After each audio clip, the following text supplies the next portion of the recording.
We have Jordan Thomas, who is going to talk about identifying cows to cull. He is one of our state extension beef specialists in Columbia.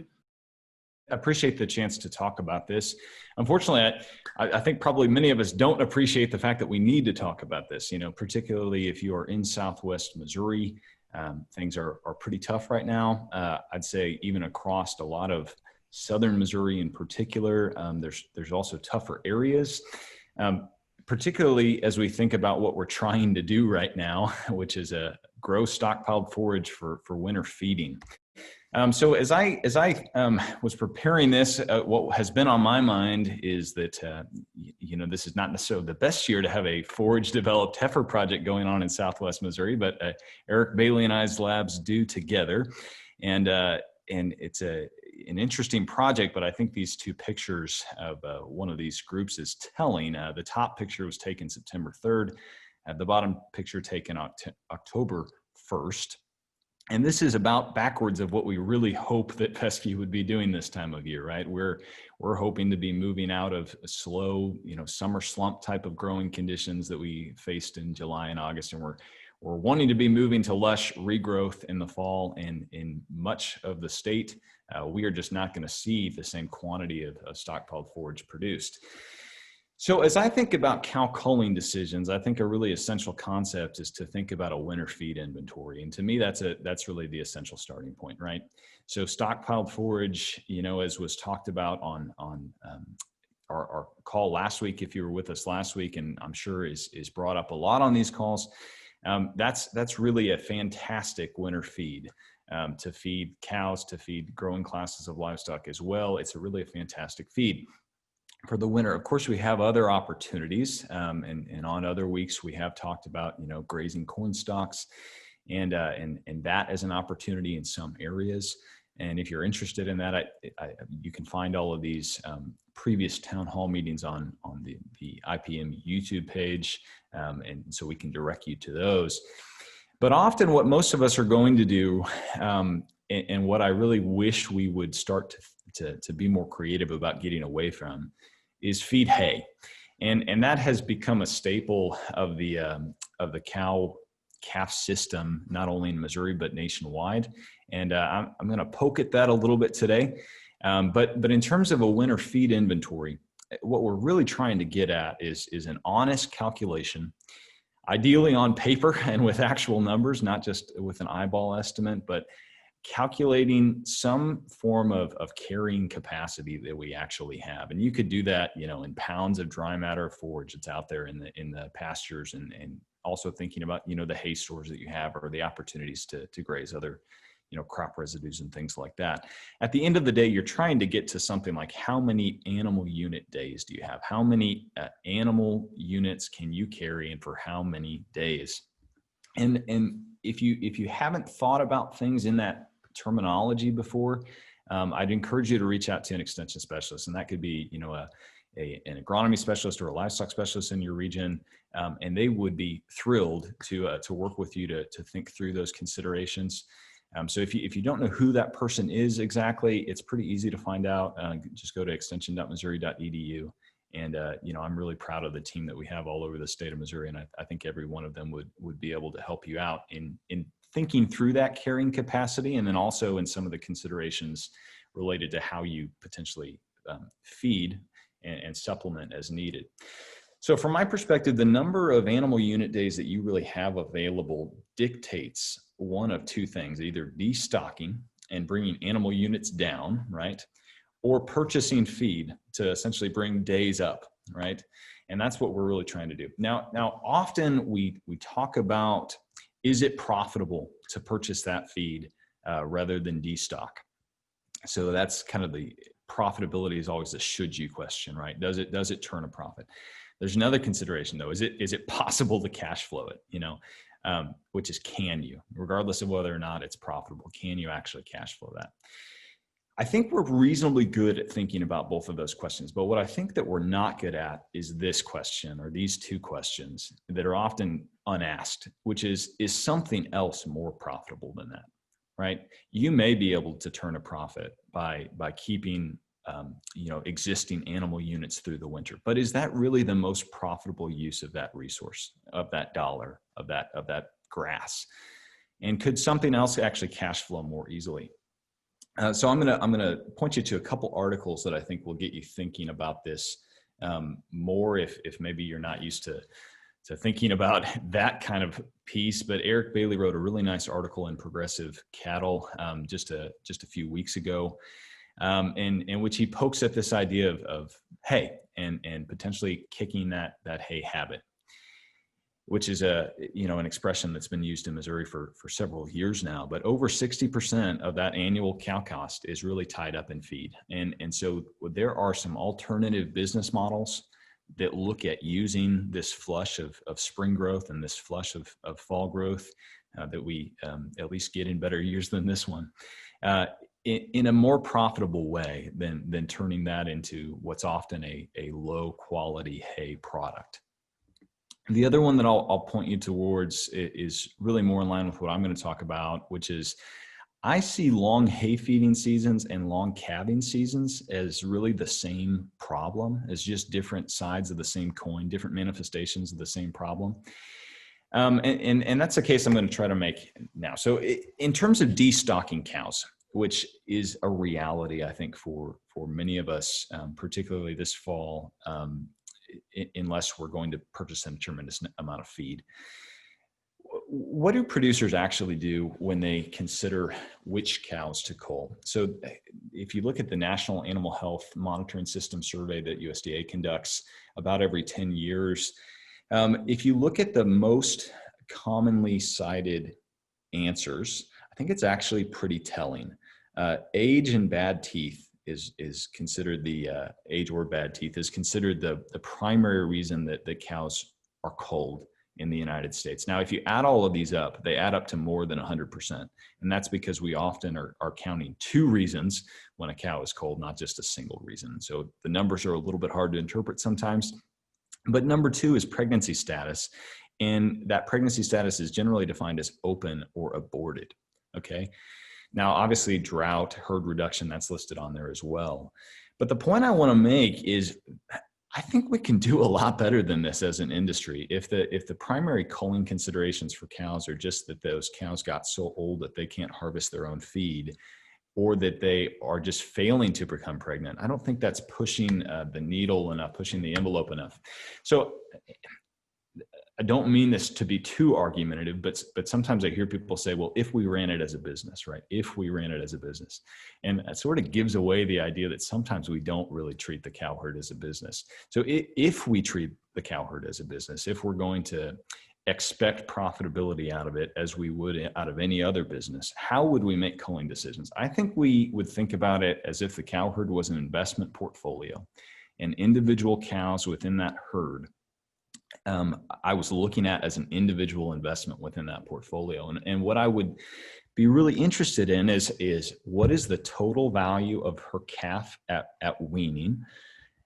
What is the direct cost of that cow exposed? And ultimately then what is the margin that individual cow produces? Doesn't necessarily tell you whether your operation's profitable because it's not taking into account overheads. But in terms of ranking cows, this is how we would do it, right? We would consider a cow to be an individual investment, and we would look at how much revenue is she actually bringing in compared to how much she's actually costing.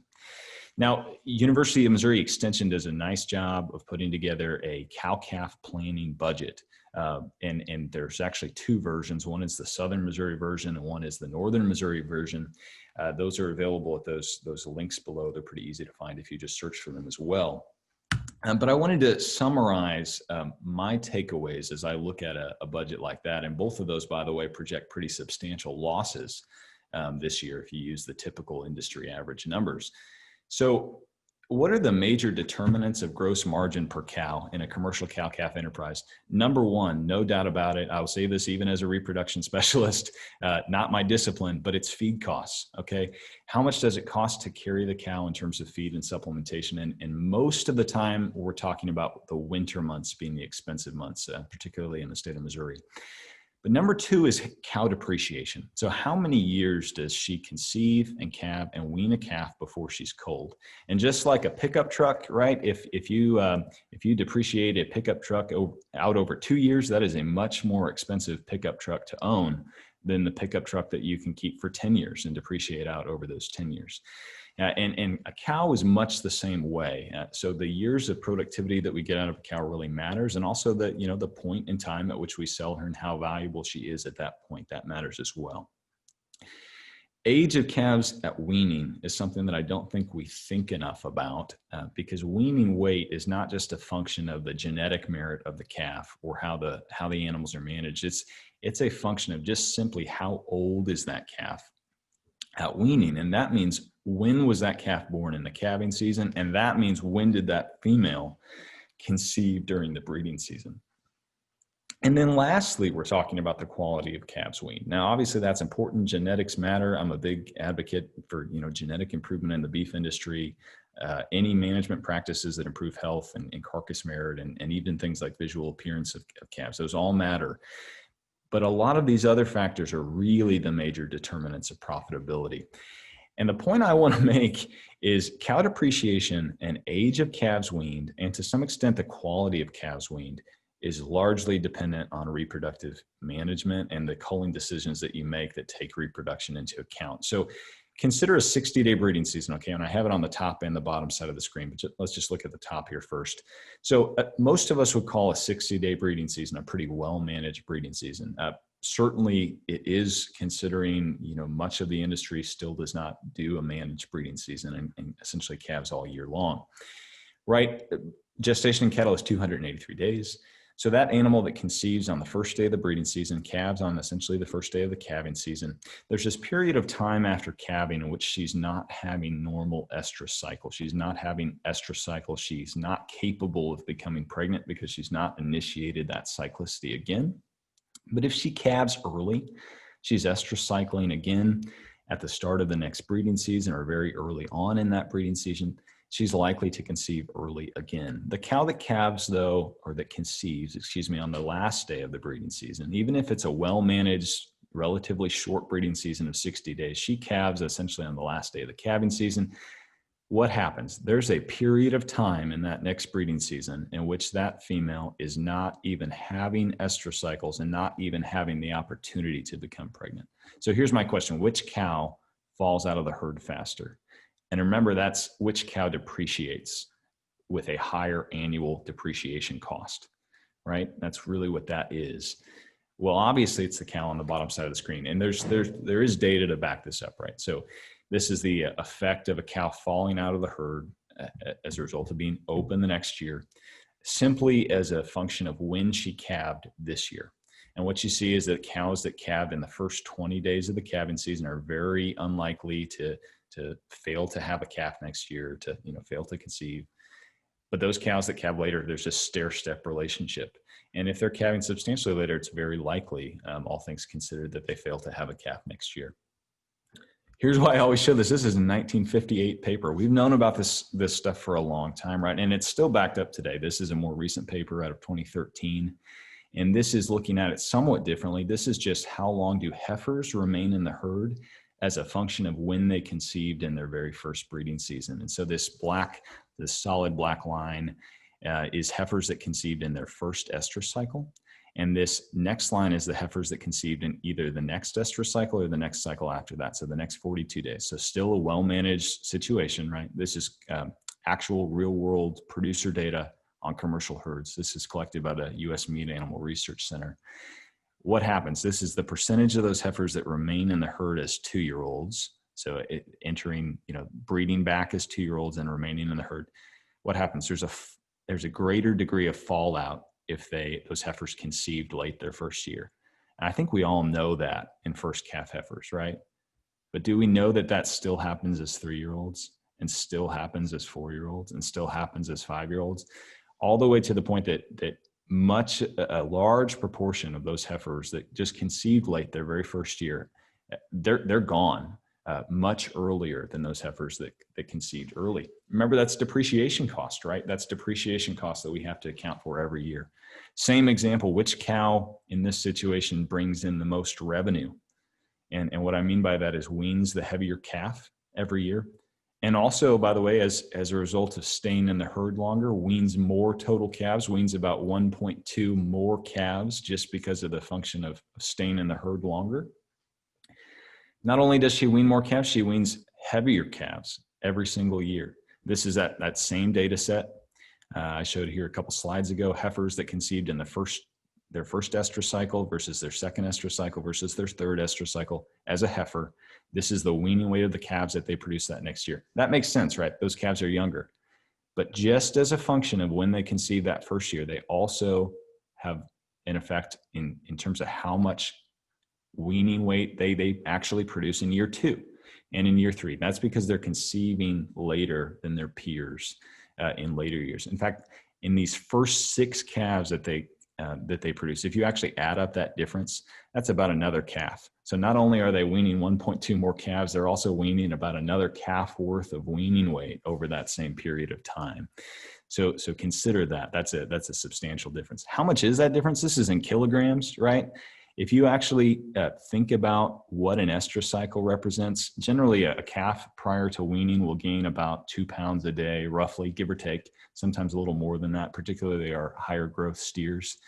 So even an estrus cycle, just one estrus cycle of difference in calves and when calves were conceived, that's going to be about 45 pounds of weaning weight, right? So 2 estrus cycles, now we're up to 90 pounds of weaning weight, potentially difference. That's a tremendous difference as we start to think about the actual revenue generating potential of calves, of cows in our herd. So increased calf age equals revenue. If you can start shifting when animals conceive with use of things like fixed time AI and get them to conceive earlier in the breeding season, calve earlier in the calving season, we add net calf value. And I'm not going to go through all of these necessarily and walk through all the numbers, but we've seen that at University of Missouri herds, and they've seen that at University of Florida herds. Okay, this is universally true across the country. Reproductive management can affect this. But another big important, piece of reproductive management is just culling. And so culling cows is really not failing. And it's not failing in a year like this one where we just don't have stockpiled forage, right? But culling cows is really something we ought to think about as an opportunity to be a wise business person and make a wise business decision. It's not a failure on our part. And so what we do is we free up equity that's tied up in animals that are poor investments, and we can redeploy that equity into a more profitable investment. And I really believe this, the cow herd is never going to reach a level of productivity that you're not culling to achieve. And so calving seasons just don't spontaneously get shorter, right?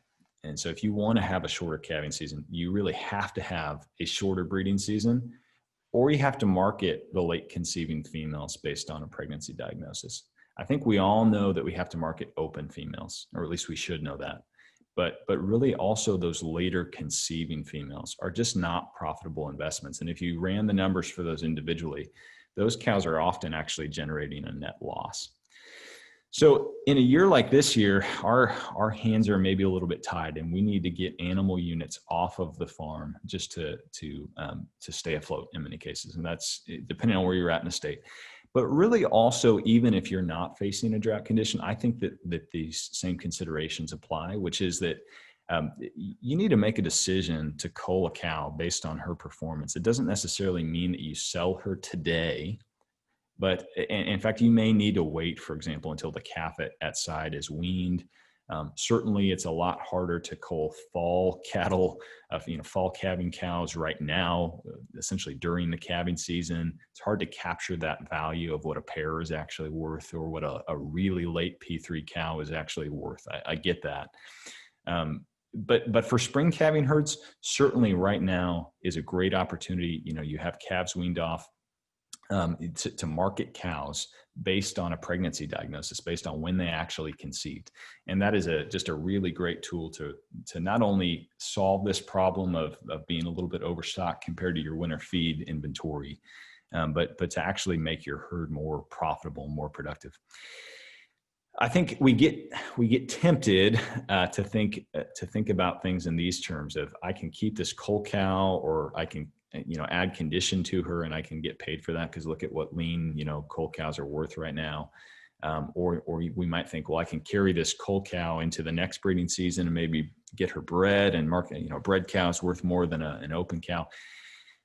You're not necessarily wrong, but the question is are those resources, this critical resource that you have of forage, right, sunlight and water, is that really best allocated to what I would call this cull cow upgrading enterprise? I don't know that it is. In fact, I would challenge you to actually run the numbers. How much is that cow going to consume during that period of time? And do you really generate the kind of return on investment that you ought to? My rule of thumb is that I think grass sells a lot better wrapped in calf hide than it does wrapped in cow hide, which is to say that I don't think there's a lot of value to be captured marketing this really valuable resource that we have of forage in the upgrading of cull cows. And I think that a better strategy than trying to carry these either open cows longer or late conceiving cows that really aren't that profitable, a better strategy than just trying to have large numbers of cows for the sake of having a lot of cows is to extend the length of the grazing season.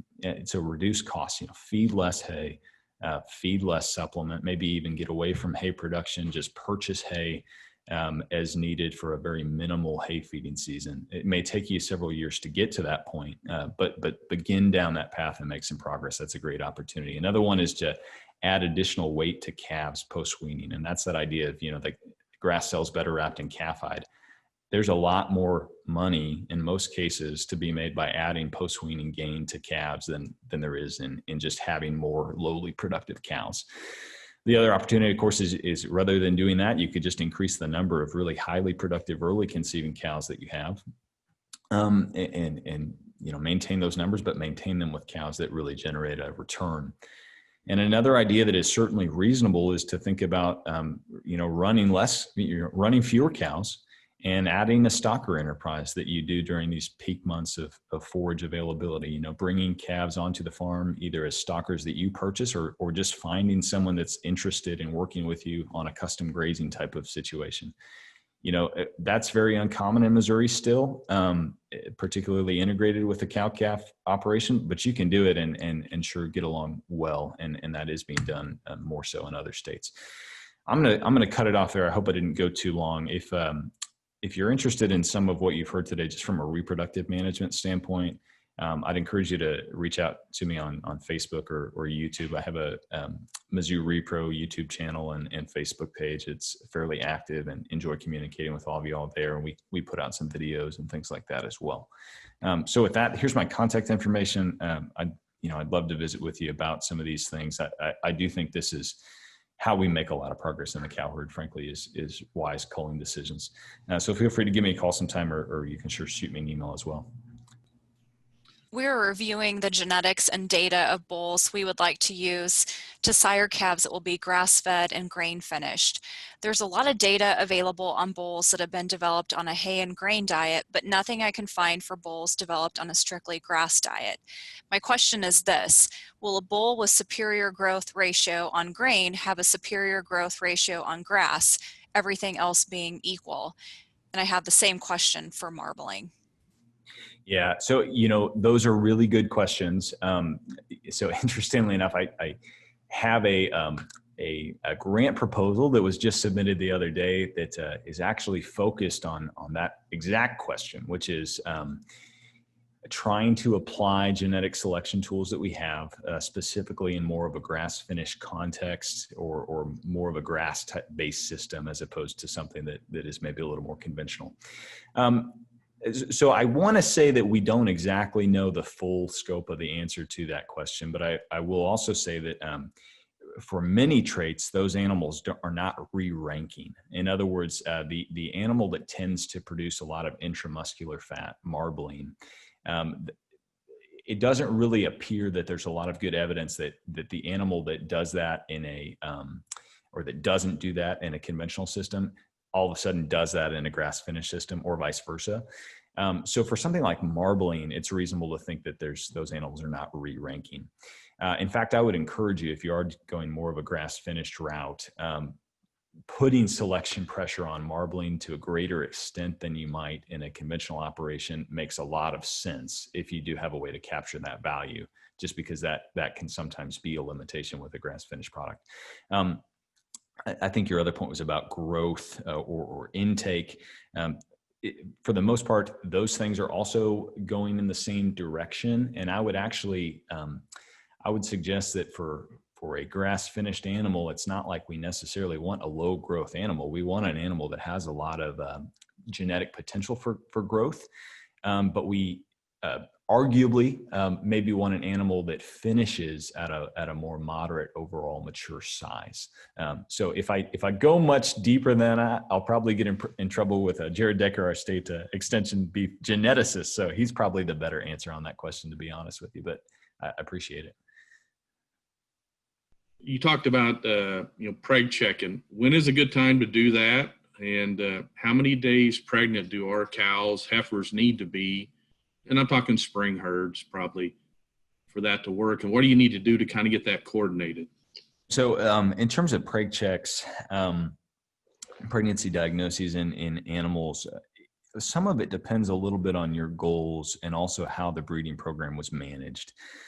So for example, if your primary goal is to go in and identify late bred females, that is maybe a little bit different standard than what I'm normally trying to do. Normally, a really great system is to do a pregnancy diagnosis about 90 days after the start of the breeding season. And if you've done that, for example, let's say you used a 60-day breeding season, with an ultrasound, we can fairly easily determine whether an animal is either 30 days pregnant or open. And so if she hasn't been exposed to bulls in that previous 30 days, those animals that are determined to be not pregnant are indeed not pregnant.